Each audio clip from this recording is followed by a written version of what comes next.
What if I told you that there are epic food stories that often go untold? Join your host, Seth, as he dives into the thrilling world of food challenges and competitive eating, interviewing those who not only take them on, but create them. Buckle up for the heart-pounding moments, behind-the-scenes experiences, and the passion fueling it all. This is Food Challenge News. Welcome back to the Food Challenge News Podcast. I'm your host, Seth, and today I'm joined by Nick, also known as Wayward Feaster. How are you doing today, Nick? I'm fantastic. Thanks, Seth. I'm all the happier for being here talking to you. So, March 22nd just passed. It's your 1-year anniversary since your food challenge. What has been the wildest or most memorable moment so far? Oh, that's a big question, that is. There are two really solid answers to that. We've got the infamous bangers and mash incident that saw me make news both nationally here in the UK and in various outlets all over the world, which I'm sure we'll talk about in a little more detail shortly. Recently, when I cycled 128 miles to undertake a food challenge for charity. And you also have 49 victories and just 5 losses. Does that number feel real to you, or do those losses still sting a bit? Oh, those losses sting. The most recent one was only a week ago today, so it's still very fresh in the memory. And I'm hoping to get them all avenged in due course this year. Sounds like you're on a mission then. Oh, big time, big time. Anyone who's seen my videos previously knows I like to play, I like to have fun, and I like to mess around. But like a lot of food challenge competitors, I am a competitor at heart, and I don't take defeat lying down. So you made headlines recently, and we just talked about it a little bit with the bangers and mash incident, which I wanted to ask, for those unfamiliar, what is bangers and mash? Bangers and mash is a UK colloquialism for mashed potatoes and sausages. So you made the headlines recently with that, and then also the charity bike ride food challenge done. So what actually happened, and what was it like having so many people watching and just seeing your name up in the bright lights? It was surreal. The Bangers and Mash challenge, which for those of you out there who don't know, it's the biggest food challenge officially offered in the UK. It's a 6.8 kilo for the UK fans. That's around £15 for everyone else and those of us over 40. And at the time I did it back in December, it had only been defeated previously by one person, and that was Scott Eats from Canada. I'm sure everybody knows Scott. And nobody from the UK or even Europe had ever come close. And I was persuaded to give it a go, which was an interesting story in itself because I never thought I was anywhere close to that level. But the more and more challenges I did, the question kept coming up. It's like, we think you could be the guy who could do this. And I was like, nah, no chance. The biggest I'd ever done at that point was around £11. But I got talked into it. The team down at Cattlemans, where the challenge is, they had this belief that I could do it. So I agreed to do it in December. I thought it would just be, if I could get somewhere over the £10 mark, I'd look credible, but I'd have no chance of getting it done. I thought, fortune favours the fearless. I'll give it a go. And on the night in question, I was feeling particularly good. The challenge was going really well. I got to within one spoonful of gravy, around 50 grams of the finish line, and I was poorly. I was not very well. Sick, for those of if you want to put it a little bit more bluntly. Yeah, and the clip sort of went viral about whether I'd actually completed the challenge or not. I didn't. The challenge clearly stated the gravy had to be finished as well. And with just one spoonful left, I was sick. It went viral. It made the news. I was in a national UK newspaper on Boxing Day, the day after Christmas Day. I was on Lad Bible in the UK and Lad Bible Australia. Yeah, it went all a bit crazy for a few weeks. So did you know you were going to be so heavily talked about, or did you just wake up one day and then people are sending you the headlines, you're seeing them all over? I mean, what was your reaction? I had no idea that was going to happen. I knew that a local newspaper down in Devon, where Cattlemans is, wanted to run a little article. So I did speak to a reporter, but I thought, it's just a little niche thing in a local newspaper. And next thing I know, the articles and variations of it were showing up in publications all over the world. It was, it was very, very, very surreal.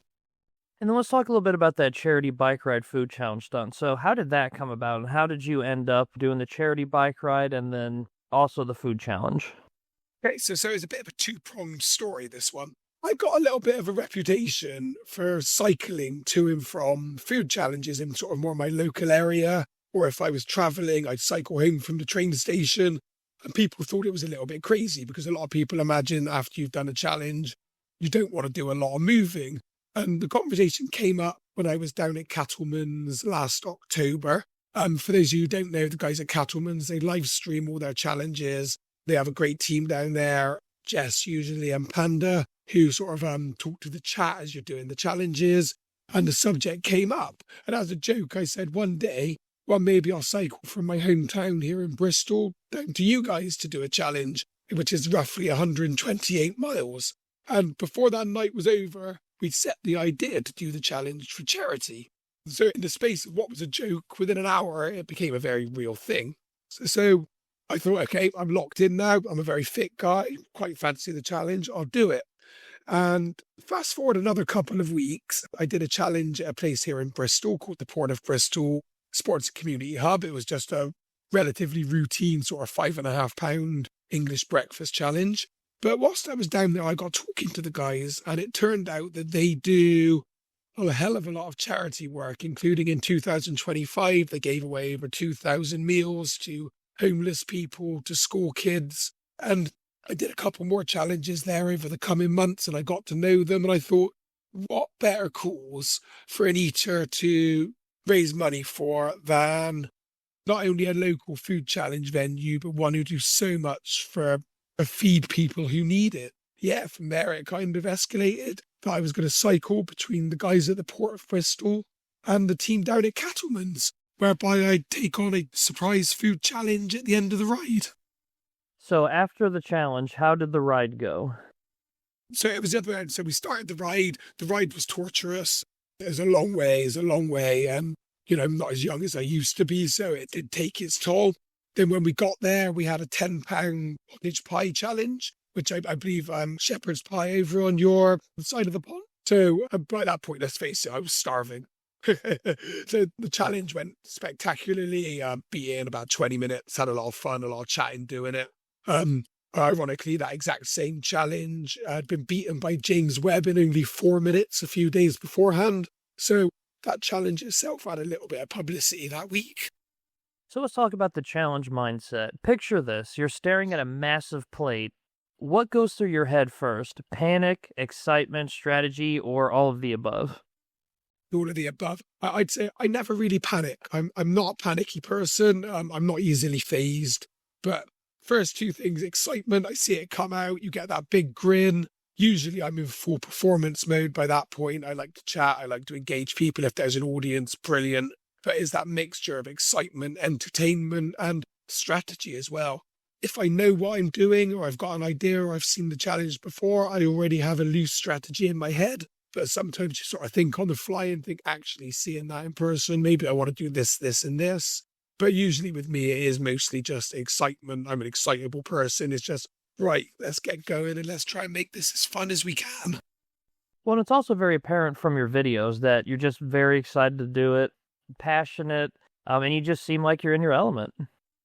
I've always been some kind of performer for most of my life. I was in a band for a while. I did pro wrestling for a little bit as a magician. I'm a performer, but when I got into the food challenge scene, it really just brought something out of me, like all those little performative avenues I've done in the past, mixed in with something that I genuinely take so much pleasure in. It just brings me to life. I feel like almost like a big kid while I'm doing it. And I get passion, sort of 54 challenges down the line.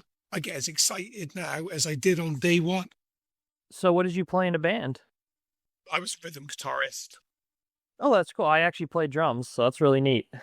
Oh, fantastic. Yeah. I mean, I recommend everybody play an instrument at some point in their life. I think it's a great little endeavor to follow, but unfortunately I wasn't actually that good.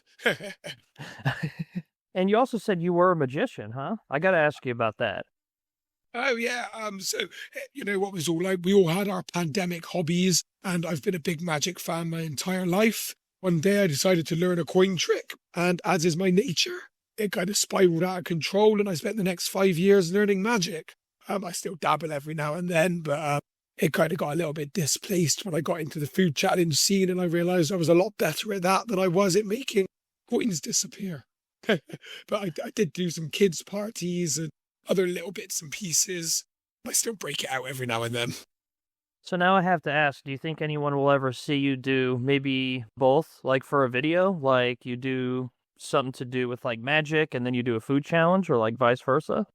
Oh, it's funny you say that because the other day I've got a little bit of a jokey feud going on with a challenge venue here in Bristol. Hello to my friends at the Almondsbury Creative if you're listening. And I actually did do a little video with a magic trick on it, sort of promoting an upcoming appearance I've got there. So if I could find a way to incorporate some magic into an actual challenge video at some point and do it sort of organically, I think I'd absolutely love to do that. Yeah, it sounds really neat. And I also want to talk to you about some of the challenge venues in the UK because I know there's quite a few. And there's some really cool challenges over there. You talked a little bit about Cattlemans. I know there's Patty Freaks.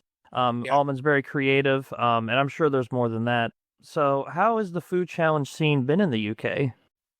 It's growing. I mean, the Almondsbury Creative is a great example, right? They've got a lot of challenges there, and I'm quite close with the guys at the Almondsbury Creative. But it all stemmed from last summer. They had a long-running breakfast challenge that had been unbeaten for a couple of years. And they didn't. I don't think they took it too seriously. But I sort of cycled through a thunderstorm to go do it on a cold Sunday morning, and I beat the challenge in about 11 minutes.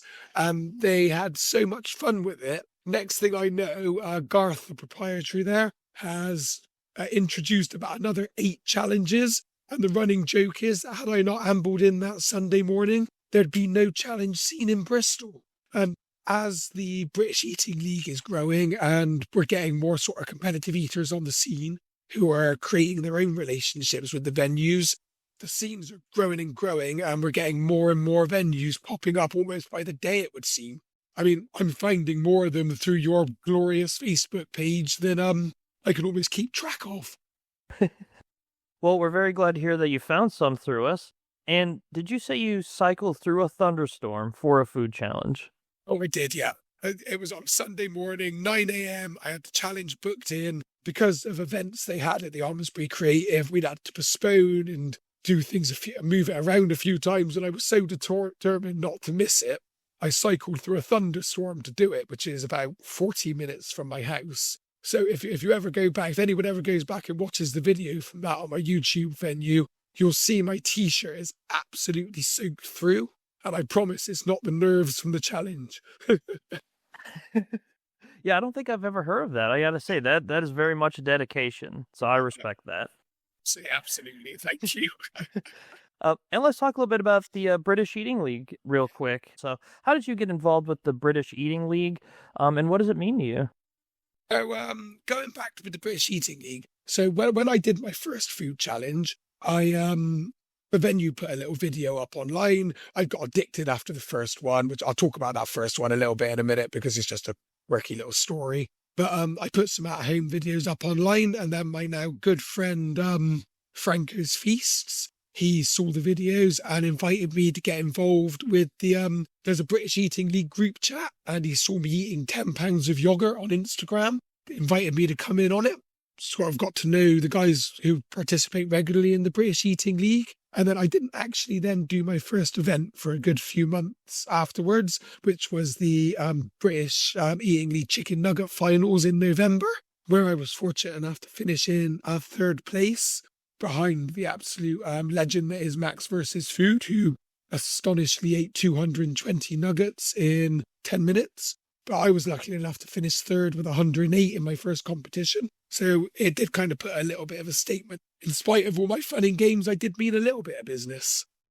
So what's been your favorite part of being a part of the league? I think it's the contrast it shows with my usual food challenge style, where it's all entertainment and performative. I mean, don't get me wrong, I'm pretty good at it, but for me, I almost treat it like pro wrestling. I want to get the job done, but I want to do it whilst putting a few smiles on faces and having fun. But the British Eating League stuff, it like sort of taps into another side for me, because another one of my many, many hobbies is I'm actually a martial artist. I'm a black tag in Taekwondo. I love competitions, and it does just tap into that side of me that you might not necessarily see in my usual food challenge content. And on top of that, there's a camaraderie to it, where we're all up there, we're competing against each other, but we're all doing it for the love and we're all doing it for the same thing. And I've met some absolutely wonderful people who I now consider friends doing it. That is just great to hear. And also, with a food challenge record like yours, you must have a method. What is the secret? Is it speed, stomach power? Is it mental toughness? Is it just sheer will? It's a few things. I mean, I've got a big capacity. The thing that kind of brought me to the dance is my capacity's big. I've pushed up to that 15-pound mark, which isn't something a lot of eaters can say. So, and in a way that takes a lot of stress off it for me, because most challenges are sort of in the 5 to 7 pound range. So I can usually do them without really thinking. But also I talk a lot during my challenges. And I've always said, if my focus is outwards, what's going on around me, on talking to the staff, talking to patrons, trying to wisecrack as I'm going, that I'm not focused inwards. And it's sort of like I can distract myself from being full, if that makes sense. Yeah, it definitely makes sense. And also, I wanted to ask, when you're taking on a challenge, has anyone ever walked by and just like before, during, or after the challenge and just wondered what you were up to? Constantly. And I welcome it. I mean, I once did a food challenge in the middle of an indoor marketplace, where I think I had about 15 people come by and look at me quizzically. I really welcome that. I'm not a sit in the corner, I'm shrinking violet kind of challenger. The more people that come and talk to me, the better, and I encourage it. Actively encourage it. So what's been your toughest challenge so far? Was there a moment where it just goes through your head, this one, I might not be able to do it? Yeah, so if we're talking about, I failed 5 challenges and 2 of them were the bangers in mash. So I've only ever failed 4 challenges. And it was quite funny, really, because the realization dawned differently every time. A good example was I did a challenge at the Almondsbury Creative last week, which is, I believe, and we believe, is the world's healthiest food challenge. It's an 8-pound, 30-minute challenge of all sort of dry, unseasoned health food. So kale, spinach, broccoli, like lean chicken. And I knew about 90 seconds in that I was in trouble. It's like I tried to eat that kale and it was like, I don't know if I can chew through this in half an hour. And I narrowly failed it, but I knew very, very quickly that one probably wasn't going to go my way. The bangers in mash, obviously. First time I did it, I was convinced I was going to do it right until the very end when my body just gave up on me with that last spoonful.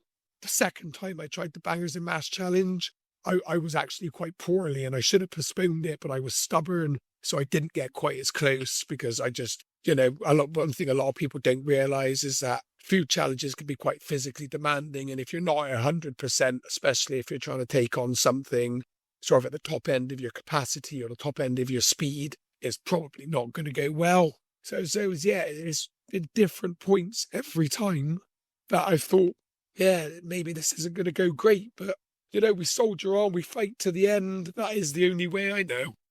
Yeah, and it sounds like you just have such a love for it. I mean, you're even willing to, cycle in a thunderstorm, or even when you're not feeling well, you'll still press on anyway. So I think that's super respectable. Thank you. Appreciate it. So people seem really drawn to your challenges. You're close to 12. Actually, no, you're over 12,000 subscribers now. What do you think makes them coming back to watch you?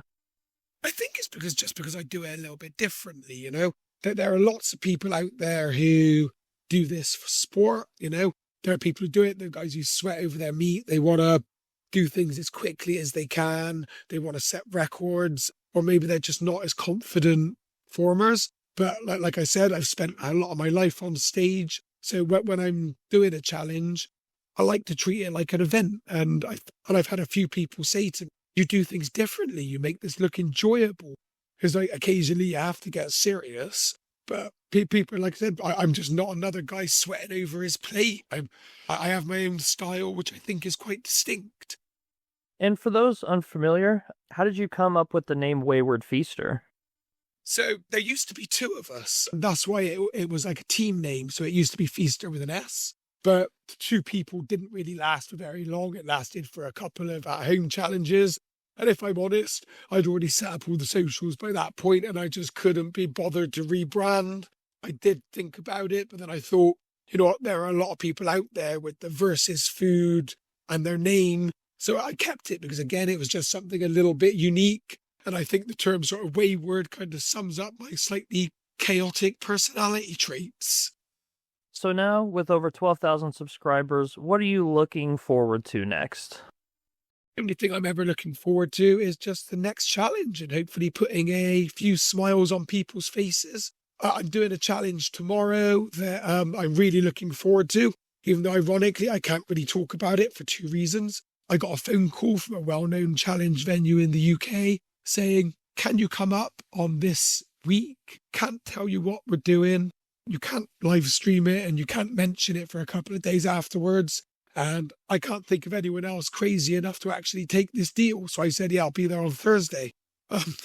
And it's that kind of thing, just finding out what's next, what's new, what's exciting, what puts a big smile on my face and lets me put a big smile, hopefully, on somebody else's face. Yeah, it sounds very exciting. And wow, the mystery challenge. So you don't even know what it is tomorrow. I have not got the first clue. All I know is I know where I've got to be and what time I've got to be there. I don't know what it is, what size it is. I know nothing. And that, for me, that makes it interesting. That makes it exciting. So you're extra excited about it. Yeah, extra. I've got that, which means my excitement levels have gone from 100 to about 110. Oh, wow. Are there any shout outs to supporters or advice for someone going to attempt their first food challenge? Is there any advice you have? Yeah, absolutely. I mean, the most important thing you could say to anyone is know your limits and be safe, you know? All of us in the food challenge scene, we all did our first one. You'll find a lot of people who will tell you their first ever food challenge, they failed it. And because they knew when to stop, but they still got the bug. So all I'd say to anyone who's never done this before, if you don't know your own body yet, just be safe, be careful, stay hydrated as well. And actually, I have a bonus question for you. So where would you like to see the food challenge scene in the UK in the next 5 years? Well, what I'd like to see is all of my friends who I have got to know through the food challenge scene. I'd like all of us to have the same subscriber count as Beard Meats Food. That'd be ideal, so that we can all be successful, because it's all wonderful people. But I'd just like to see the challenge scene over here, if I'm honest, on the same level as you guys have it over in the States, where it's a bigger deal, or prize money for challenges, just a scene where it allows some of us to perhaps make a professional or semi-professional living from it, and something that's accepted and people take a lot of joy from as well. And that concludes our interview with Nick, aka Wayward Feaster. Nick, thanks so much for coming on the podcast today. It's been my absolute pleasure. Thank you so much for having me. And yeah, thank you for the hard work you put into your pages. Like I said, I've been to many challenges I've stumbled across on your page, and I know many of my challenge compatriots have. So thank you. Keep up the good work. Well, we really appreciate the kind words. And also, we'll have all of the Wayward Feaster links in the description below. And thanks for listening, everybody, as always. And we'll see you in the next episode.